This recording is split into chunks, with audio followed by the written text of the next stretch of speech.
বল। Plan successful madam. আচ্ছা, delivery ঠিক হয়েছে তো? বাচ্চা ঠিক আছে তো?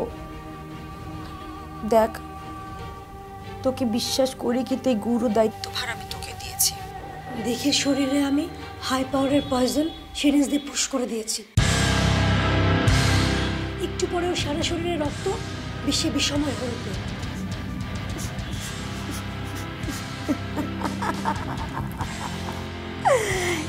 এখন বিষের বিষক্রিয়ায় দেখি চিৎকার করে উঠবে, বলবে আনান আমাকে বাঁচাও, আমাকে বাঁচাও, আমি মরতে চাই না আনান, এই সুন্দর ভুবনে আমি বেঁচে থাকতে চাই। বেচারা কি করে বাঁচাবে বলতো তুই?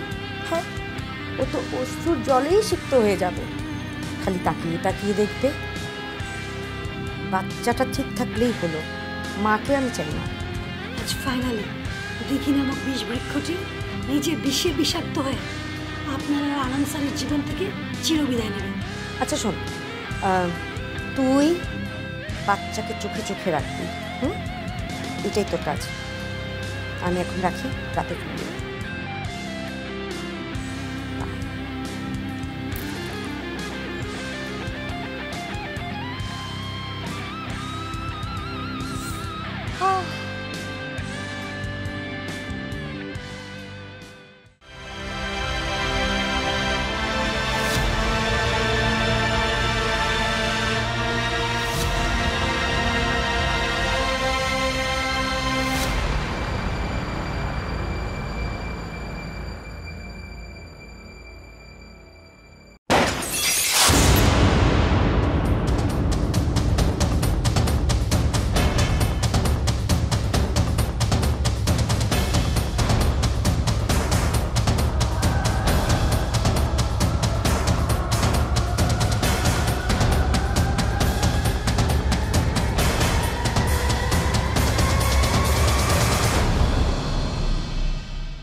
কি দেখি, তুমি কি মনে করেছো তোমাদের বিয়ে কি করে হয়েছে আমার জানো? তোমাদের কন্ট্রাক্ট ম্যারেজ হয়েছে। আমার কথায় আনন্দ তোমাকে কন্ট্রাক্ট ম্যারেজ করেছে। তোমাদের প্রেম ভালোবাসা দেখে না সহ্য হচ্ছিল না, তাই আমি বাড়ি ছেড়ে চলে যাওয়ার একটা অভিনয় করেছি।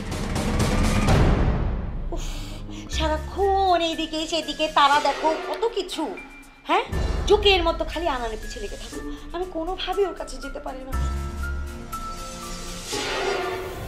থ্যাংক ইউ বেবিটা দেওয়ার জন্য। আমার কথাতে না ইলোরা তোমার ব্লাডে পয়জন পুশ করেছে।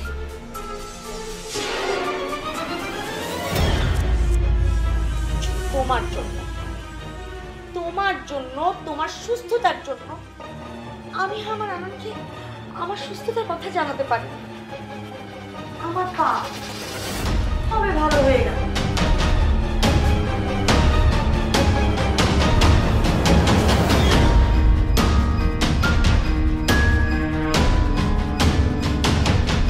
কিন্তু দিকে আমি তোমার জন্য বলতে পারি, আমার আনানের বেবি তোমার পেটে। এখন বেবি আমাদের, আমি, আনা আর আমার সুন্দর করে সুখের স্বর্গের সংসারে, আর তুমি উপরে যে স্বর্গে বসবাস করো। বুঝেছি?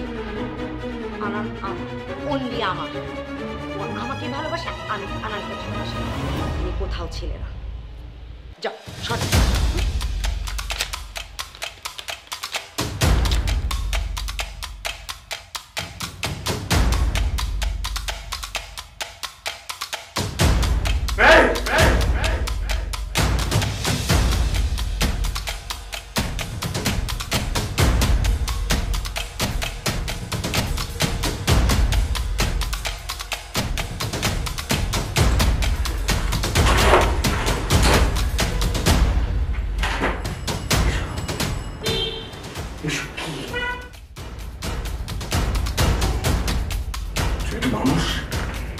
একটা মানুষ যে মেয়েটা তোর সংসারের জন্য আমার সংসারের জন্য আমাদেরকে একটা বাচ্চা দিল, আর তুই তাকে মারতে চেষ্টা করছিস।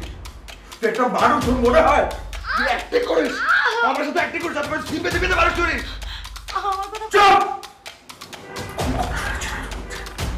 একটা কথা শুনতে চাই, তোর কোনো ধারণা নেই আমি পুলিশে দেবো।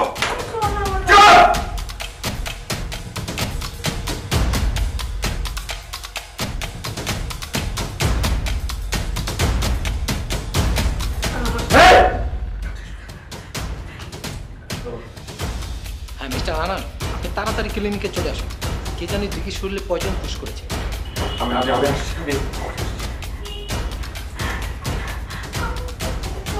চুপ! শুয়ে যাও। দেখিস তোর আমি কি করবো, দেখিস তোর আমি কি করবো, তুই সব আমার সামনে থেকে।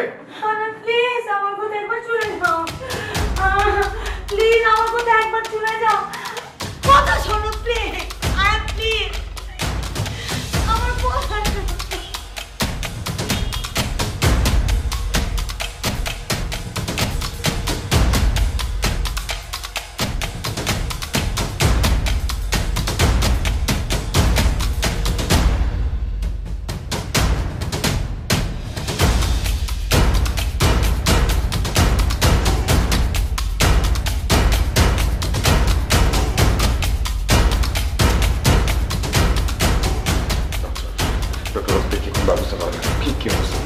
আমি অনেক জায়গায় ট্রাই করছি, আমি এখন পর্যন্ত কোথাও থেকে কালেক্ট করতে পারিনি, কিন্তু প্লিজ ডু সামথিং। আসলে দেখুন, দিঘির রক্ত তো ও নেগেটিভ, এই রক্তটা খুবই rare. I know it's very rare groups. আমরা আশেপাশে সবগুলো হসপিটালে ট্রাই করেছি, কিন্তু কোথাও ও নেগেটিভ রক্ত পাচ্ছি না। কিন্তু আসার বিষয় হচ্ছে, এইমাত্র আমাকে এক ভদ্রমহিলা ফোন করে জানালো সে রক্ত দিতে ইচ্ছুক। কি বলছেন আপনি? ওটা তো অনেক বড় একটা খুশির সংবাদ। কে ডোনেট করছে ব্লাড? আসলে দেখুন, তার সম্পর্কে আমি কিছুই জানি না। ফোনে আমাকে বললো যে তার নাম পৃথা। ওকে আসছে সে, তার প্রবলেম।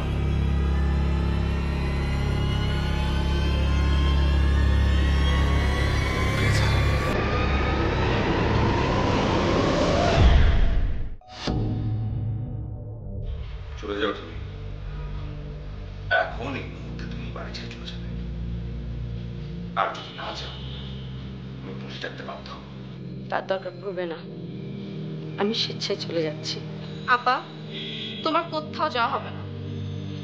তুমি চলে গেলে আরিয়ানের দেখাশোনা কি করবে? কেন এসব কথা বলছো দেখি? আমি তো শুধু আরিয়ানকে গর্ভে ধারণ করেছি, কিন্তু ওর প্রকৃত দেখাশোনা তো তোমাকেই করতে হবে আপা। আমি একটা শব্দ শুনতে চাই না, এটা আমার বাড়ি, আমি চাই না এই বাড়িতে এমন কোনো মানুষ থাকবে যার কারো থেকে আমার সন্তানের উপর করতে পারে। এখন বেরিয়ে যাও, এই মুহূর্তে বেরিয়ে যাও তুমি। কিন্তু আনান, তোমার সাথে তো আমার এটাই চুক্তি ছিল, তাই না? তোমার সন্তানকে পৃথিবীর মুখ দেখানোর পর থেকে আমি তোমাদের দুজনের জীবন থেকে সারা জীবনের জন্য চলে যাব। কিসের চুক্তির কথা বলছো তুমি? কোন চুক্তি? আমি কোনো চুক্তি মানি না। আর তুমি যেটা বলছো সেটা একটা সময়ের কথা। সেই চুক্তির সময় একরকম ছিল, এখন আরেক রকম, প্রেক্ষাপট ভিন্ন। সেই সময় আর এই সময় এক নয়। কেন এক নয় আনান? আপা শুধুমাত্র আমাকে বিষ খাইয়ে মেরে ফেলতে চেয়েছিল এই কারণে? আমার তো মনে হয় আপার জায়গায় আমি থাকলে আমি সেম কাজটাই করতাম। তার তো এখানে কোনো অন্যায় দেখছি না। মহৎ হতে হবে না তোমাকে, আমার সামনে এত মহৎ হতে হবে না। আমার নিজের উপর নিজের ঘেন্না হয়েছে। আমি একসময় এই একটা মানুষকে ভালোবেসে বিয়ে করেছি।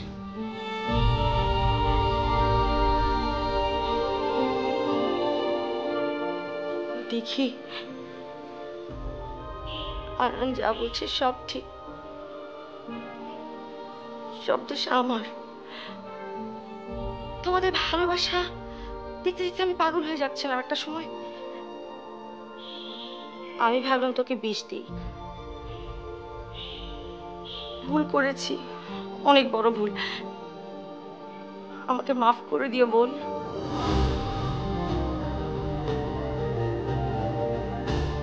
আমি যদি সত্যি তোমার ডায়েরিটা আগে পড়তাম, আমি কখনো এই কাজটা করতাম না। না, আই সরি। আমি জানি তুমি আমাকে মাফ করবে না। আমি জানতাম না যে তোমার মায়ের ক্যান্সার আছে। এত বড় মাপের মানুষ হয় কি করে বাবা মারা যাওয়ার পর থেকে মা আমাকে অনেক কষ্টে লেখাপড়া শিখিয়েছেন। আমার মা আমার জন্য অনেক কিছু। আমার মা শুধুমাত্র একটা জায়গায় হেরে গেছে, তা হচ্ছে ক্যান্সার নামক মরণ ব্যাধির কাছে। আসলে মার ট্রিটমেন্টের জন্য আমি না পাগলের মতো এখানে ওখানে টাকার জন্য ঘুরেছি। ইভেন তো আমি একজন দালালের পাল্লায় পড়ে গিয়েছিলাম। ঠিক তখনই আনান আমার মায়ের সব চিকিৎসার দায়ভার নিয়েছিল। আমি না বুঝে উঠতে পারছিলাম না এত বড় ঋণ আমি কি করে শোধ করব। কিসের ঋণের কথা বলছো তুমি? কোন ঋণের কথা বলছো? তোমার তো কোনো ঋণ নেই। ঋণ আমাদের আছে তোমার উপর, আমার আছে তোমার উপর। তুমি আমার সন্তানকে জন্ম দিয়েছো। এবং কেন জন্ম দিয়েছো? কারণ এই যে মেয়েটা তোমার সামনে দাঁড়িয়ে আছে, যাকে আমি ভালোবেসে বিয়ে করেছিলাম, সে কোনদিন মা হতে পারবে। আনানের নিঃসন্তান জীবনের ঘটনা শুনে আমি চিন্তা করলাম আনানের সন্তানের মা হব। ঠিক তখনই তোমার কথা আমার মাথায় আসলো। আমি একটা মেয়ে হয়ে অন্য একটা মেয়ের সংসার কিভাবে ভাঙতে পারি।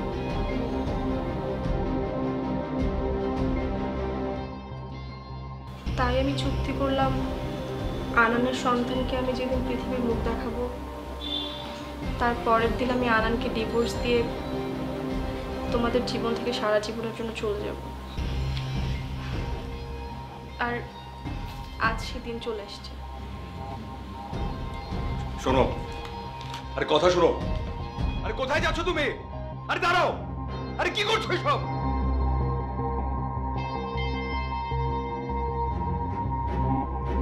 খুব ভালো লাগছে এখন তোমার, খুব আনন্দ হচ্ছে। এটি তো চেয়েছিলে তুমি।